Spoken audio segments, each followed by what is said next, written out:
the Reading Online Sports Economics Seminar. This is our 9th seminar, and we're delighted to sit within the Sports Economics Sports Management Conference, 5th annual conference, today as we meet. It's been a great day so far. Various talks, and one talk already from Johan Rewilak, who is our speaker in the 9th Roses seminar. This morning he spoke on a different topic, and this afternoon he's going to speak to us on the designated player policy rule and attendance demand in US soccer. And the usual way in which we proceed is the way in which this conference has proceeded. There's a chat room. Please do feel free to ask questions in the chat room. Johan will talk essentially for about half an hour, and then we'll have a Q&A session before essentially we then hand back at about 2:15 UK time, 3:15 UK time, 4:15 Central European time, back to the SESM conference. So for the next half an hour or so, Johan, please do take it away, and let's hope that you've got slightly better internet connection than you had this morning. You're muted as well. Yeah, I'm unmuted now and I'm sharing the presentation, so we should be up and running. Control L, there we go. James, just shout if my connection drops out. Hopefully you can hear me slightly better now. Perfect. Okay, so slightly different paper today, and it's really nice to have it sitting in the Roses seminar on SESM. I believe one of two people might have seen this paper before. It has slightly changed since the last time.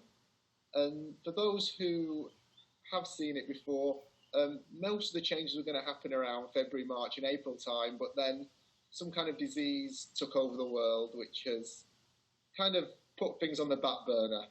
Okay, I'm sure we're all very aware of what's gone on, but on a positive note, it's led to these wonderful online seminar series and conferences that we've had. So thank you very much for all of those who've been working on that. So James, Carl, Pierre Charles, and George for these wonderful events. Okay, and I'll get with it. So I've got half an hour, I believe. So here we go. So apologies for those who know a lot about Major League Soccer. This first kind of slide actually kind of introduces Major League Soccer to those who may have slightly less knowledge.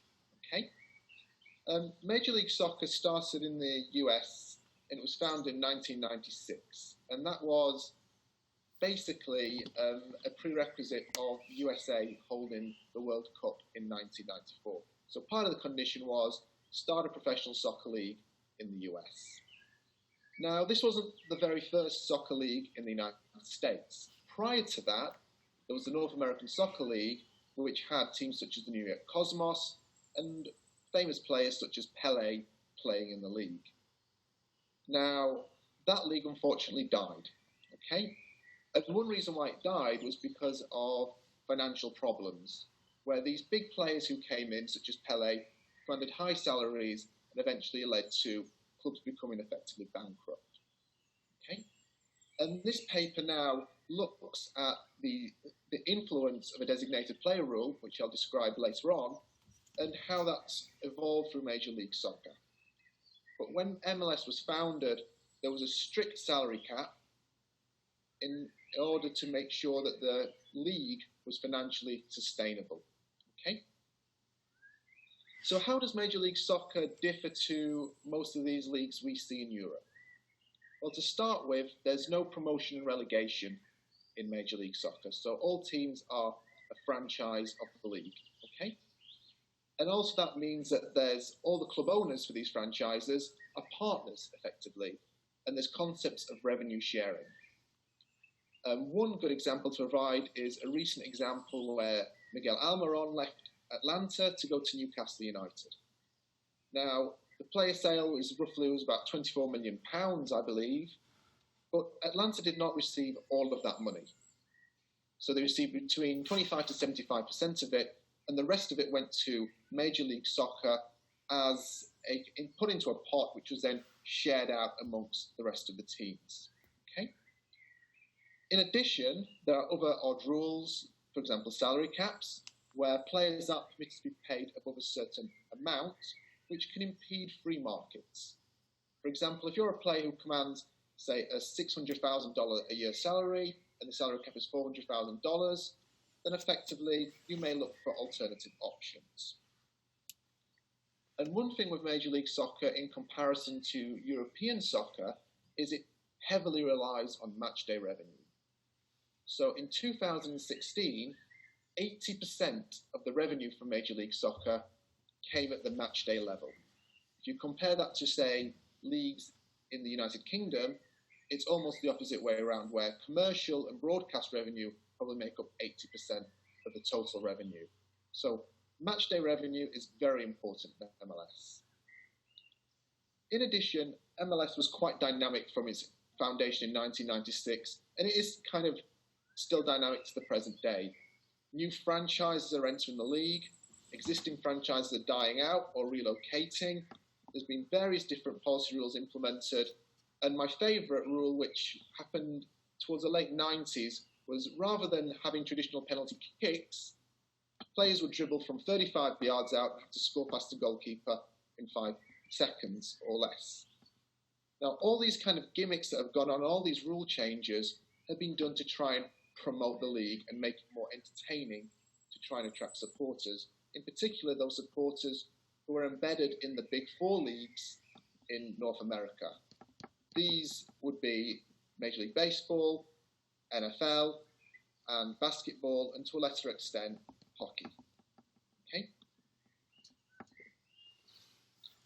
The presentation of this paper effectively is that Major League Soccer attendance has been growing, and this is down to these various policies to promote the league.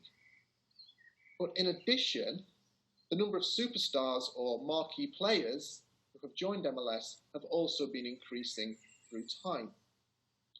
And is this a spurious relationship? For example, is it that higher attendances have driven marquee players, or have more marquee players driven more attendances, or is there something else going on in the world?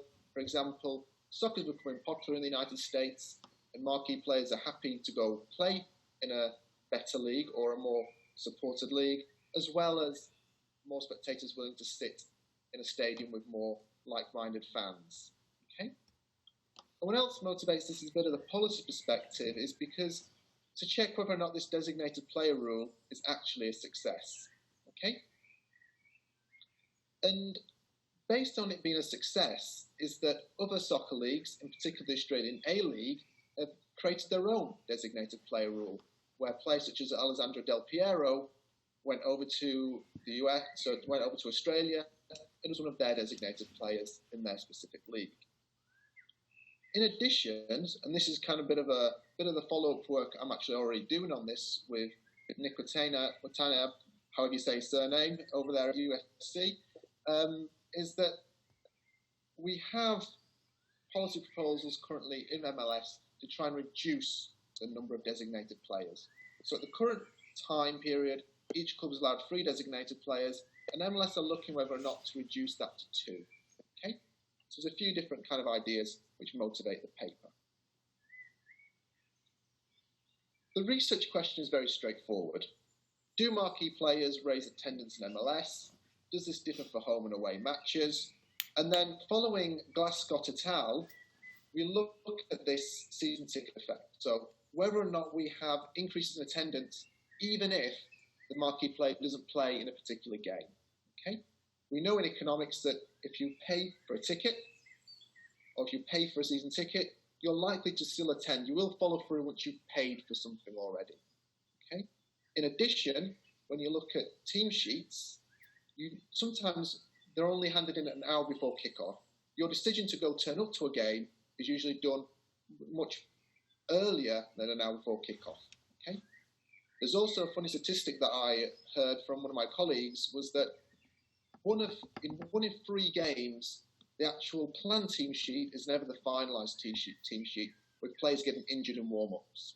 So again, it looks at these aspects that fans may still attend without the knowledge that the marquee player will actually play, or the designated player. So the contribution to this is, what we find is that the designated player rule increased matchday attendance. And complementing recent papers such as those by Todd Jewell in 2017, there's a larger effect away from home. And following Glasgow et al., we find what we call a season ticket effect, that attendances increase even in the absence of the marquee player playing. And the results hold under a lot of robustness testing.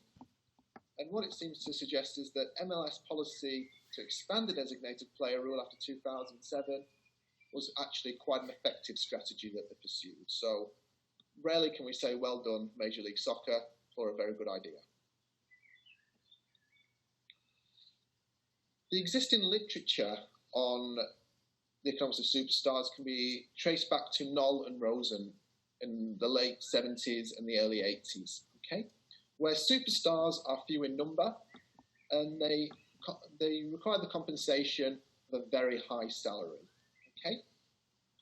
And Knoll found in US sports that superstars may increase matchday attendance, okay? And following on from that, there's been a lot more contemporary work on designated players or superstars, okay?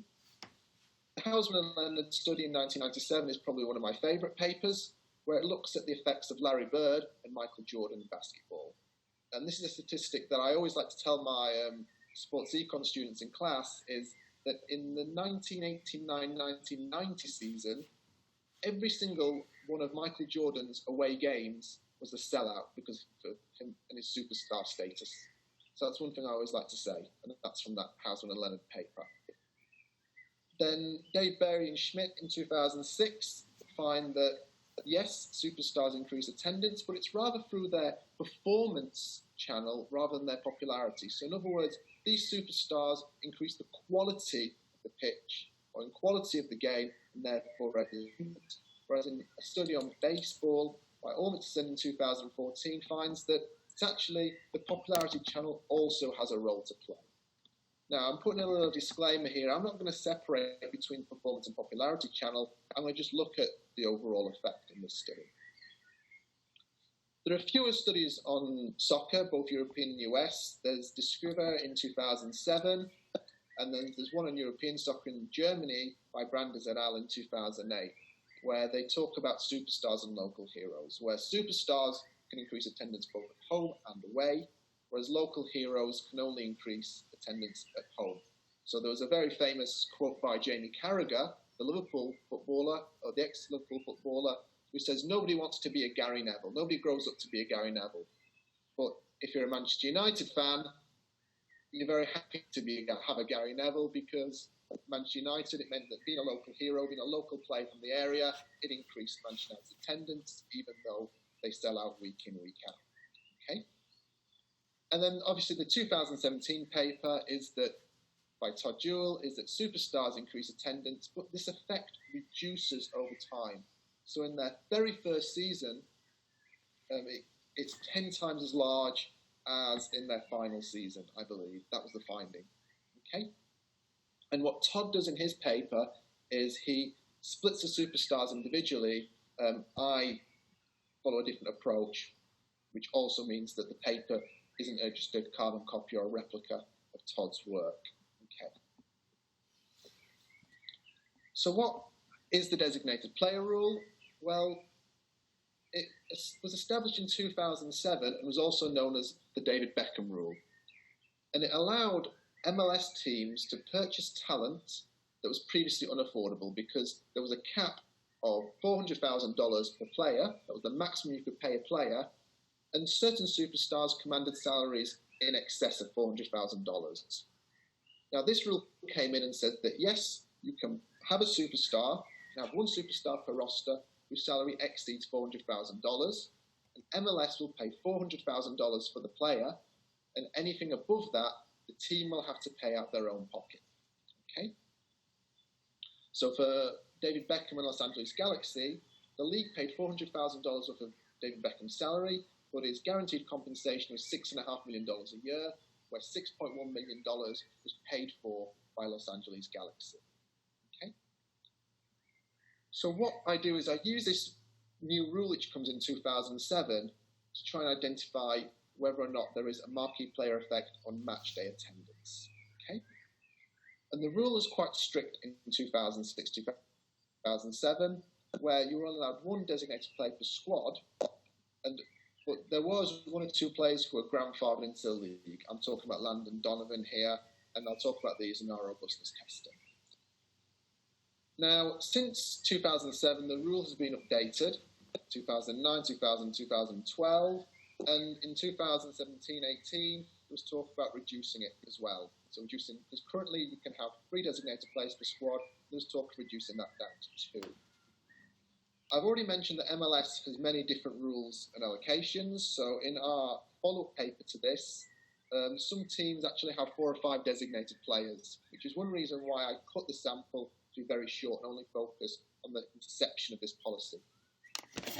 Those who know stuff about MLS, you've probably heard of things about target allocation money, general allocation money, and these extra little financial grants can help you to purchase extra talent.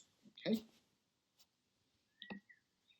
So the methods I use to try and look into this, the very benchmark specification just replicates the price studies, okay, where we have a regression where the variable of interest is the marquee player, which is denoted M, and our coefficient of interest is b to 1. So if a marquee player plays in a game, that's a dummy variable equal to 1. If the marquee player doesn't play, that's equal to 0. Okay, and it's straightforward using OLS and then eventually fixed effects for robustness testing. We look at that as a benchmark study. The preferred method is looking at using a difference in difference strategy, where the coefficient of interest will be this lambda coefficient here, okay, where we look at whether or not there was an effect, a treatment effect in 2007. Again, as I mentioned, I'm limiting the sample to just be 2006 and 2007, and I'll outline why slightly later on. Okay. Now, the fixed effects, how they are held is we hold them at the fixture level. And what I mean by that is that if Chicago play Los Angeles at home in 2006 and then subsequently in 2007, that's going to be one specific unit. The reverse fixture, where Los Angeles play at home and Chicago play away, that's going to be a separate individual fixed effect. So I'm holding fixed effects based at the fixture level. We do get singletons because MLS has an unbalanced schedule at times. So it could be a situation where Chicago play Los Angeles at home twice in a given season in 2006, but only once in 2007. To match it, I look at the closest the two games are together. For example, if they played in March in 2006 and April in 2007, I consider that to be the individual fixture effect. Okay. Standard errors are clustered at that individual fixture level. And you might ask, why am I running a linear regression and not a Tobit? Well, the answer here is, the period I'm studying is where MLS was pretty much hardly ever sold out. These games were hardly ever sellouts. And games which were close to capacity, there was always a situation where they could go in excess of capacity. So games in New England that were played in a large stadium which was reduced for soccer, but if they wanted to, it could be expanded to a capacity of, say, 60, 80,000, and so forth. Okay. This is also one reason why I kind of like to keep this sample quite small from 2006 to 2007, because moving on through time, it's in particular towards the 2010 and onwards, games start to get sold out more at MLS. Okay. Now, I'm going to do the horrible work for all you guys who want to provide comments. There is lots of threats to identification here. Okay. And hopefully the next, say, 4 or 5 minutes, I can try and convince you that I've done enough to try and alleviate those threats. Okay. One aspect is the conditional independence assumption, which is where these players are randomly allocated. These designated players randomly went to teams. Okay? And that's why I limit the study to 2 time periods, because if I had 2008, 2009 and onwards, then future designated players would not be randomly allocated for sure. Because some Galaxy signed David Beckham on a 5. Therefore, if you're a designated player who's going to go, or a marquee player going to MLS in 2008 or 2009, then you could definitely not Los Angeles Galaxy because their designated player spot was already taken by David Beckham that you'd have to select with the remaining teams. The bigger threat to identification, in my opinion, is that marquee players will go to big markets. So big markets will attract these players. And we conduct 3 different robustness tests to try and overcome this. Okay. So the first is using Xilotto. So Xilotto was an Argentinian soccer player who won the South American equivalent of the Champions League. He'd won the Argentinian League multiple times and was quite a big name player. However, he was not treated as a designated player. He was playing at Columbus, Ohio. So Columbus is probably one of the smallest markets in MLS. So one of the robustness tests is we include him as a designated player. Also control for market size and income in our regressions. But more importantly, we also use a matching estimator, and we use coarsened matching by Iacus in 2011, I believe. That's the paper from that. Now, coarsened matching is a specific matching estimator which grids out treated and untreated units. So it will only include units where there's a treated and a control group close together. So if there's various controls or various treated units about the opposite unit close to it, it disregards both treated units and untreated units. So the sample size is going to get really small, but hopefully we have better matches using coarsened matching. Okay. I mentioned about grandfathered players in the league as well. These were Landon Donovan and Johnson. However, a raw eyeball of the data, in 2006 and 2007, both players played pretty much the exact same number of games in both seasons, so their effects should not be confounding in this. And then further threats to identification are substitute products. So why go to the match day when I can watch this game at home on television? Now, what we've done is, in 2006 and 2007, again, another reason why we have a small sample, MLS was broadcast on Soccer Saturdays and Primetime Thursdays. So we can dummy out those games played on a Thursday and a Saturday to see if there's any effect. And then as even a further robustness test, in 2006 there was a World Cup going on, and also big European games overlapped towards the end of the MLS season and also at the start of the MLS season. So any games played between 12 p.m. British summertime and 10 p.m. British summertime throughout Europe were also dummied in, because people might prefer to watch Wolfsburg versus Holstein Kiel rather than Columbus Crew versus, say, New York Red Bull. So we've dummied those through as well, where games which were played at the same times and nothing actually happens there. So data is only on 2006 and 2007. And how do we select a marquee player? Well, we use the MLS website for 2007. There were 4 marquee players identified. That was David Beckham, Claudio Reyna. There was, I'm trying to think who else there was now actually. Mine's going blank. So Claudio Reyna, Denilson for FC Dallas, Beckham, and someone at Chicago, the Mexican striker Blanco. Okay? So they're the 4 designated players we have. There's enough discernment in the with these players playing, because I think they played about 10% of the total games. Okay? And we use a standard control set of variables, which are city characteristics, including population and income. We have measures of outcome uncertainty, using a fail index and also a home win probability. We look at quality, which is done looking at form and also points per game. We look at special features of the games, whether they were double headers, we remove them as well. Game characteristics such as kickoff times, the weather, and we use month dummies as well. In robustness tests, we also do the substitute products like television, audiences, and the MLB season. So these are the preliminary findings using a standard model, which is the benchmark model, which does not use a difference in difference setup. You can see that it looks quite good for an MLS policy perspective. Okay?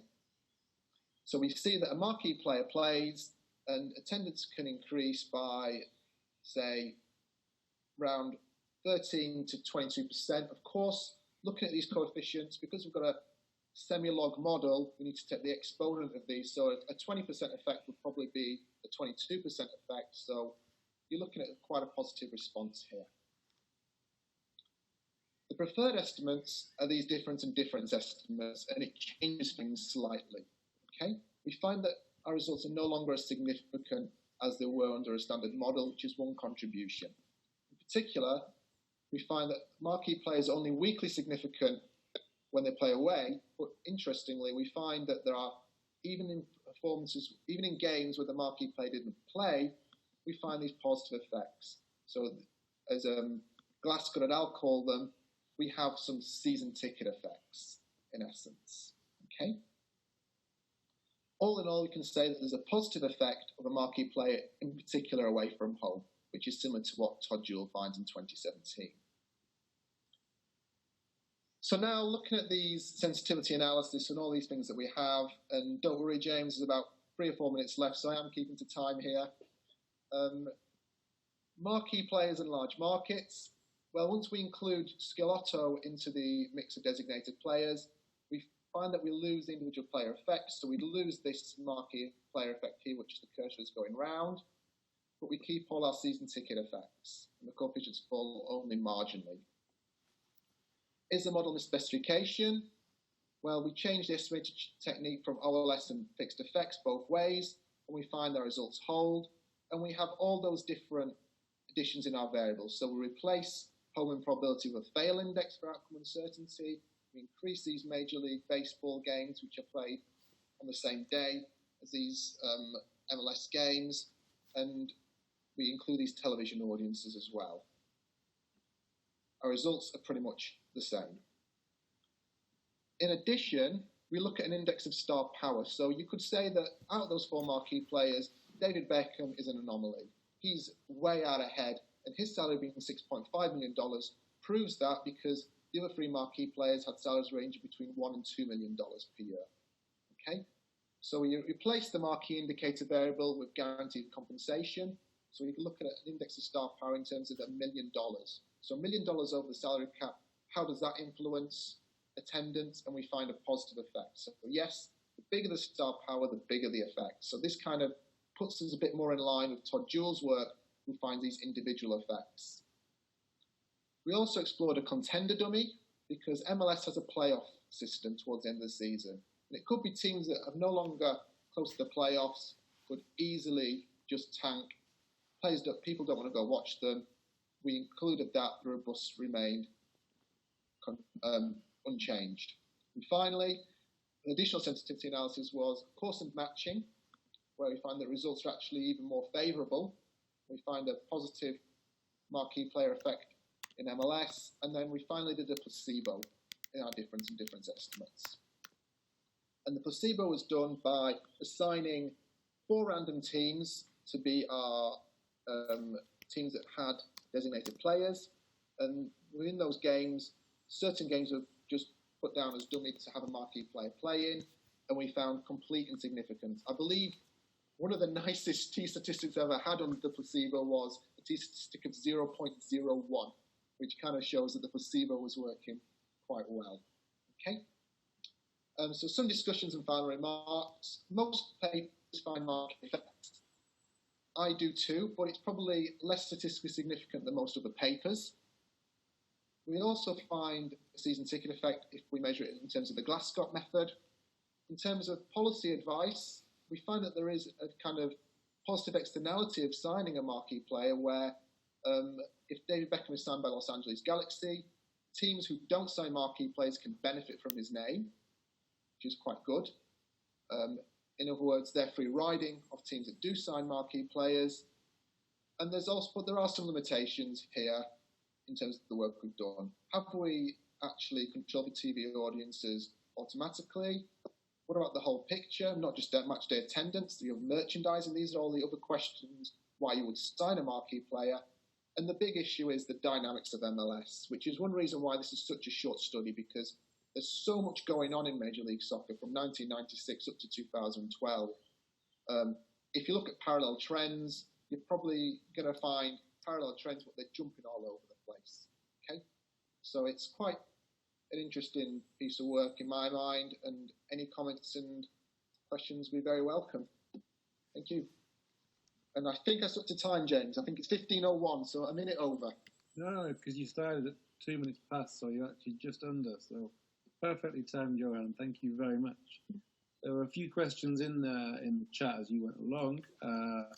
Dennis wanted to know if there's a salary cap in Australia in the A-League, and there appears to be. Rob corrected, apparently Western United get a higher salary cap. Brad wants to point you towards a paper he's written on NBA superstars, so the link's in the chat. I was intrigued by your, the first actual question, I guess, is I was intrigued by your talk about the Gary Neville effect. That actually was bringing in fans. Is that something that people have actually looked at for Man United? I don't think they have in the English perspective. Brandes is the only one that I know that does these local heroes. But funny enough, it really shames me to say this, when I was younger, I think for my 11th birthday, Mum bought me a shirt with Gary Neville on the back, and I don't think I actually wear it much outside, so that's quite a sad thing. And then Huggy has said that you might want to refer to Charlotto by his well-known football name, Bauer Charlotto, which I could be butchering for all I know with my Mancunian accent. Then Stefan adds in, have you tested if players are fungible? Can you distinguish between the increase in spending associated with the DP, designated player, and the identity of the player? I haven't actually thought about that, so that's quite a good question. Let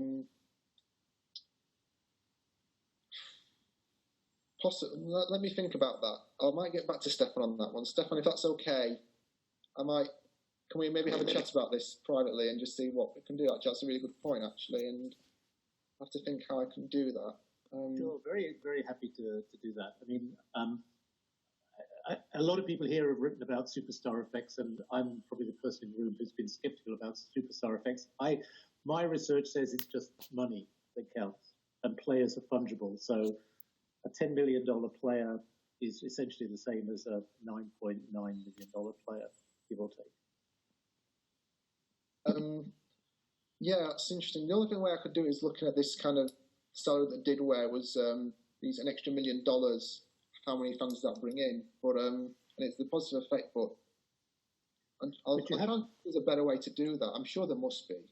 But you have all the individual payroll data for MLS, so you can actually just put in the salary spend. Yeah. Put that in your regression. So total salary spend, excluding the marquee player, and then including the marquee player, would you say?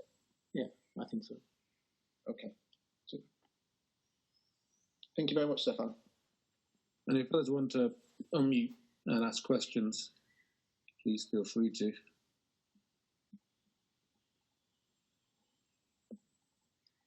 Question in the comment in the chat there. In the analysed period, did you have new or renovated stadiums from Alexandra Rebello? So yeah, there's I think there's only one club that moves into a new home, and that's a new team which is relocated, which is Dallas in there, and that was dummied in, and there was no changes. So, thank you for that.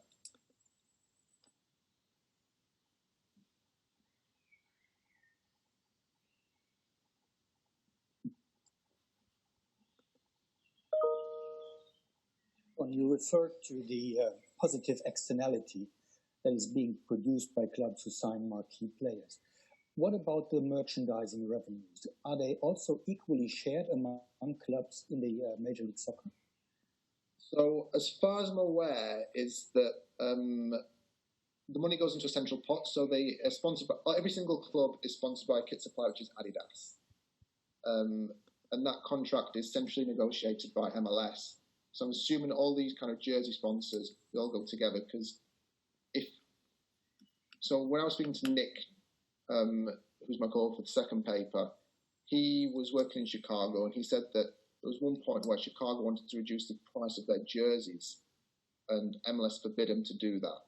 So I'm assuming that, given that everything's kind of homogenous there, that jersey sales will go collectively together. Maybe one of the US guys might know for sure as well.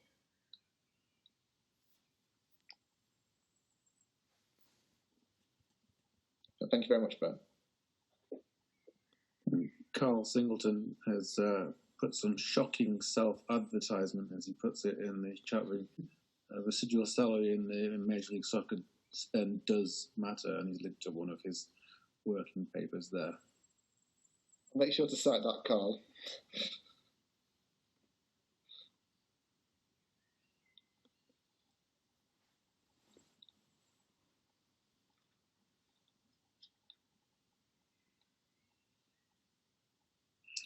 Well, I guess if there aren't any other questions, as Georg been encouraging people to do with the SCSM conference throughout today, please do naturally email Johan if you do want to add any extra comments to him. Before handing back, obviously thank you, Johan, for what was a really interesting talk. Just to say that the Roses talks will continue over the next few weeks, and also, should you wish to be involved, we have a currently still open call for papers for Roses presentations in July, August, and into September. So if you do want to take part in one form or another, please do feel free to do so. You can contact me. I'll put my email address in the chat window. I'll also put the link up to the call for papers where you can submit a paper that you might want to present. But the next thing on the schedule for the SCSM conference is at 4:30 European time, 3:30 in the UK, and that is session 4. And so I guess if there are nothing else that people want to say, then I guess we break for coffee and we return in a few minutes' time. So thank you again, Johan, for your talk. Thank you, everyone, for the comments as well and the links to papers and so forth. So Brad and Carl and everybody, brilliant. Thank you so much. Okay. See you after coffee.